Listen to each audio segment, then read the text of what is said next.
मैंने कैसे शुरुआत की या स्कूल में थोड़ा सा दिमाग में था, तो हाँ, स्कूल में थोड़ा सा कहीं सोचा था, कहीं शायद पढ़ लिया होगा, कहीं सुन लिया होगा कि नहीं IAS ऑफिसर नाम की कोई चीज़ होती है। लेकिन तब ये भी नहीं पता था कि यार UPSC नाम की कोई एग्ज़ाम है, सिविल सर्विस एग्ज़ाम है, उससे और भी पोस्ट में आप सिलेक्ट हो सकते हैं, ऐसा कुछ नॉलेज नहीं था। जब मैं अपने कॉलेज लेवल में आई, जब कॉलेज में एडमिशन लिया, मैंने भोपाल से ही प्राइवेट इंजीनियरिंग कॉलेज से केमिकल इंजीनियरिंग किया है, और उस दौरान मुझे जब मैंने सोचना शुरुआत की कि क्या बनना है, कंटेम्पलेट किया कि एग्जैक्टली क्या करियर चाहती हूँ, तो लगा कि यार कहीं जो पुरानी ड्रीम थी, एक जो सपना था, वो अभी उसको सामने लाना चाहिए। फिर इस बारे में और पढ़ा, और तब खान स्टडी ग्रुप भोपाल में सेंटर वहाँ पे जैसे शुरू हो गया था, तो मेरा जो फाउंडेशन कोर्स है मैंने वहाँ से किया। और इस एग्ज़ाम के बारे में जो चीज़ें मुझे 1-2 साल में समझ में आई हैं, वो कुछ चीज़ें मैं आपसे शेयर करना चाहती हूँ। सबसे पहली चीज़ जो पहले जय और रचना हम दोनों बोल चुके हैं कि कंसिस्टेंसी। आप अगर दिन में, कई बार हमसे सवाल पूछते हैं कि आप कितने घंटे पढ़ाई करते हैं, तो देखिए घंटे मैटर नहीं करते। कोई 17-18 घंटे हमें नहीं पढ़ना है, इतना हम पढ़ भी नहीं सकते। एक दिन पढ़ सकते हैं, दूसरे दिन नहीं पढ़ पाएंगे। 5 से 6 घंटे ही आपको देने हैं या उतने निकालने हैं, पर वो जो वक्त आप अपनी पढ़ाई को देते हो, वो कंसिस्टेंटली आपको रोज़ उतना ही अपने पढ़ाई को देना है। Consistency is the key, that is the first and the most important thing जो आपको ध्यान में रखनी है। दूसरी चीज़ इस एग्ज़ाम में मुझे लगता है इक्वली इम्पॉर्टेंट है, क्योंकि ये जर्नी लंबी होती है। जैसे एग्ज़ाम ही 1 साल तक चलती है, आप प्रीलिम्स देते हैं, फिर आप मेंस देते हैं, आप इंटरव्यू में जाते हैं पर्सनालिटी टेस्ट के लिए, तो एग्ज़ाम 1 साल तक खुद चलती है। उसके पहले मान लीजिए आप 1-1.5-2 साल पहले से प्रिपेयर कर रहे हो, तो ये जर्नी काफ़ी लंबी रहती है। उस जर्नी में मेंटली अपने आप को मोटिवेट रखना, अपने आप को बूस्ट करते रहना, वो भी इक्वली इम्पॉर्टेंट है, और इसीलिए अपने आप पर भरोसा बेहद ज़रूरी है।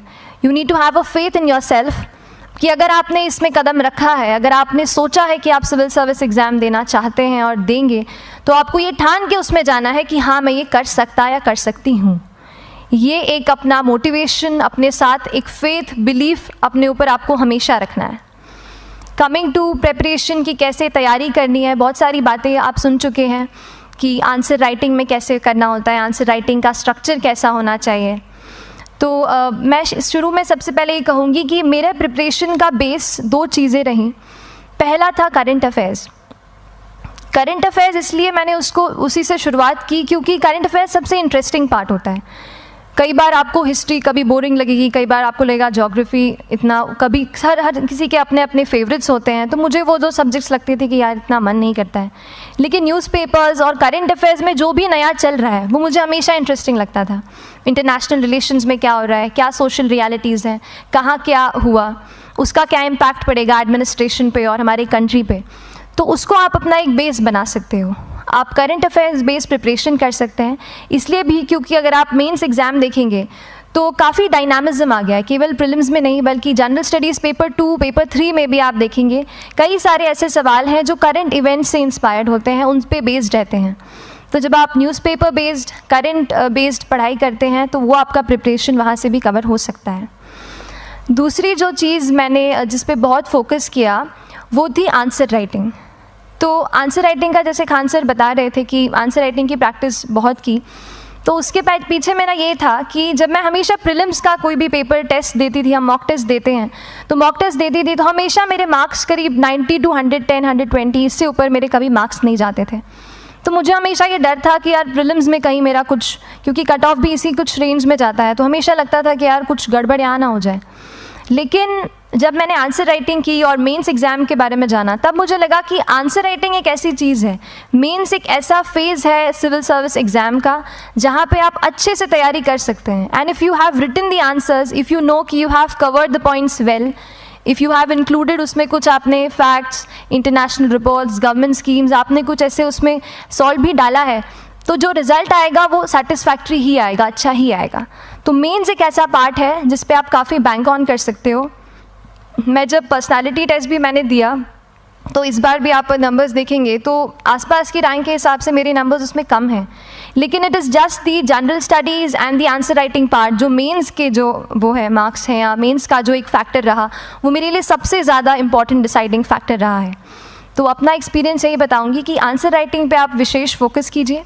जैसा स्ट्रक्चर आपको बता ही चुके हैं कि इंट्रोडक्शन में कैसे आपको शॉर्ट रखना है, बॉडी एंड देन कंक्लूजन, उसमें छोटी चीज़ जैसे मैं अभी मेंशन कर रही थी, आप एक इंश्योर कीजिए कि देखिए जो भी एग्जामिनर आपकी कॉपी चेक कर रहे हैं वो दिन में 10, 15, 20 कॉपीज़ चेक कर रहे हैं, तो उन सब से आपको अलग कैसे आप अपनी कॉपी दिखा सकते हो, ये चीज़ आपका प्रेजेंटेशन और आप जिस तरीके से आंसर लिखते हो कंटेंट को, वो मैटर करेगा। आप इंश्योर कर सकते हैं कि आपके आंसर में कुछ फैक्ट्स, गवर्नमेंट की स्कीम्स, कुछ कमिटीज़ बैठती हैं, जैसे एक प्रिवेसी पे जस्टिस BN श्रीकृष्णा कमेटी की रिपोर्ट आई है, तो आप मान लीजिए आपको कोई प्रिवेसी पे सवाल आ गया तो आपने उन कमेटी का नाम कोट कर दिया। ऐसे बहुत सारी कमिटीज़ होती हैं।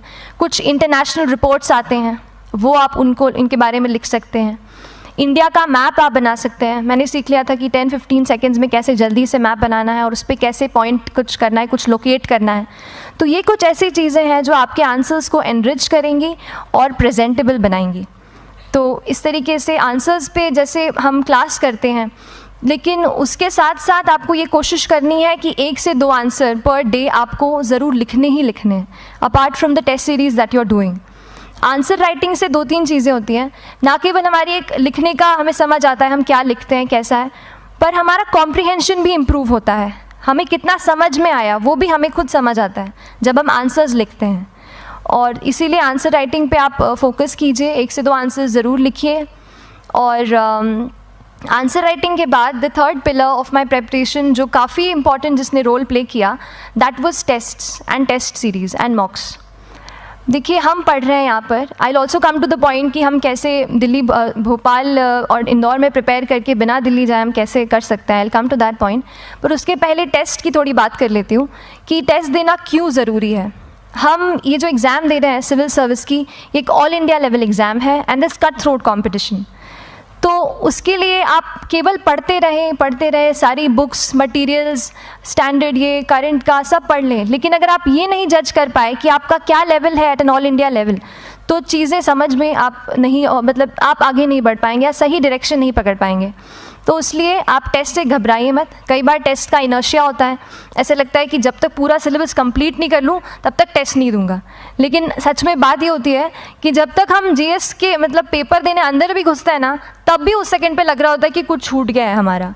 तो ये चीज़ होगी ही, इसीलिए ये मैं कभी मत सोचिए कि जब तक पूरा सिलेबस नहीं कर लूँ टेस्ट नहीं दूंगा। जैसे आपका एक थोड़ा बेस बन जाता है प्रिपरेशन का, आप टेस्ट दीजिए, चाहे वो प्रीलिम्स का MCQ का टेस्ट हो या मेंस का राइटिंग स्किल की प्रैक्टिस हो, टेस्ट पे आप फोकस कीजिए। उसके बाद टेस्ट केवल देने के लिए नहीं देना है, उसको एनालाइज भी अच्छे से करना है। When you get the answer hints, when you get the answer keys, analyse properly कि आपकी क्या गलती हुई है और उससे भी सीखने की कोशिश कीजिए कि क्या कुछ नया मुझे इस टेस्ट पेपर से या इस आंसर कॉपी से मिल सकता है। तो इस तरह से टेस्ट पे भी आप फोकस कीजिए। And I will come lastly to the point कि जब मैंने प्रिपरेशन शुरू की थी अपने कॉलेज के 2nd ईयर 3rd ईयर आते आते, तो मन में बहुत सारे फियर्स थे। मैं भी एक नॉर्मल फैमिली से हूँ, मेरे फैमिली में किसी ने आज तक सिविल सर्विस का पेपर भी नहीं लिखा था, तो मन में बहुत सारे फियर्स थे, डाउट्स थे, क्या होगा, कैसे होगा। तो हो सकता है आपके मन में भी ऐसा हो। और हम जैसे यहाँ रहते हैं, हम सोचते हैं कि दिल्ली जाना तो सबसे ज़रूरी है, उसके बिना तो ये एग्ज़ाम हो ही नहीं सकती। तो उस पर मैं एक चीज़ बताना चाहूँगी कि जैसे KSG जैसे इंस्टीट्यूट हैं, जो फैकल्टी भी हमें वही मिलती है जो दिल्ली में पढ़ा रहे हैं, तो ये एक बहुत पॉजिटिव पॉइंट है कि क्वालिटी का कोई दिक्कत नहीं आएगी। बस एक चीज़ है, आप ज्वाइन करते हैं class, that will only provide you a direction. वो आपका रास्ता दिखा सकते हैं आपको कि इस रास्ते पर आपको चलना है, लेकिन चलना उस रास्ते पे आपको खुद है। You have to work on your own. कभी ये मत सोचिए कि मैं वहाँ नहीं जा पा रहा हूँ तो नहीं हो सकता, यहाँ है, तो हम एक्सक्यूज़ेस बनाते हैं। कई बार चैलेंजेस आते हैं। तो मैंने कॉलेज के साथ प्रिपरेशन की, तो उसमें भी काफ़ी दिक्कत आती थी। कभी कभार कॉलेज की एग्ज़ाम होती थी तो इसमें मैं अपना उतना वक्त नहीं दे पाती थी। तो उस मोमेंट पे फिर प्लानिंग ने मुझे बहुत हेल्प किया कि हम किस तरीके से अपने कॉलेज के एग्ज़ाम के लिए प्लान कर लें। जैसे मैंने इंजीनियरिंग की है और मुझे पता है कि हम इंजीनियर्स 1 महीने से ज़्यादा पहले से पढ़ते नहीं हैं। पढ़ते हैं क्या? तो वो चीज़ आप ध्यान रख सकते हो, उसको अपना स्ट्रॉन्ग पॉइंट बना सकते हो। 1 से 1.5 महीना जब exam is approaching, I use to plan my entire syllabus का प्रिंट आउट निकाल के I use to make my notes, उस तरीके से उसको मैं उसको संभाल लेती थी। तो whenever you are managing those things together, focus on planning, किस तरीके से आप एक माइक्रो प्लान बनाएं, अपना डेली एक प्लान बनाएं, वीकली टारगेट सेट करें और एक ब्रॉड विजन दिमाग में रखें कि ब्रॉडली आप मंथ्स में क्या कवर करने वाले हैं। अगर आप प्लानिंग अच्छे से करते हैं तो ज़्यादातर पोर्शन आपका वहीं से कवर हो जाता है।